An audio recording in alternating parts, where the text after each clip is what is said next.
Hi everyone, ఈ విషయం మీకు తెలుసా? చోడవరం చరిత్రలోనే మునుపెన్నడూ లేని విధంగా ఒక తీర్పు వెలువడింది. అదేంటో తెలుసా?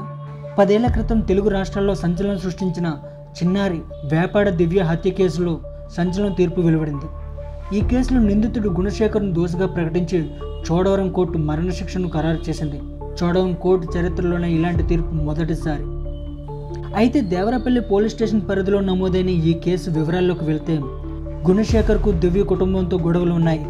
ఇది మనసులో పెట్టుకుని స్కూల్కి వెళ్ళి వస్తున్న 6 ఏళ్ల చిన్నారి దివ్యను నిందితుడు తన వెంట తీసుకెళ్లాడు.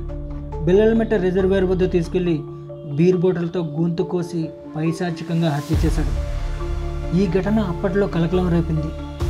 ఘటనపై కేసు నమోదు చేసుకున్న పోలీసులు దర్యాప్తు ముమ్మరంగా జరిపారు. చివరకు బంధువైన గుణశేఖరే ఈ ఘాతకానికి పాల్పడినట్లు నిర్ధారించుకుని అరెస్టు చేశారు. ఇన్నేళ్ల పాటు విచారణ జరగగా చివరకు దివ్య కుటుంబానికి న్యాయం జరిగిందని పలువురు అభిప్రాయపడుతున్నారు. దీనిపై మీ అభిప్రాయం ఏంటో కామెంట్లో తెలియజేయండి.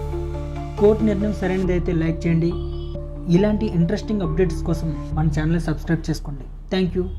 Keep watching our channel.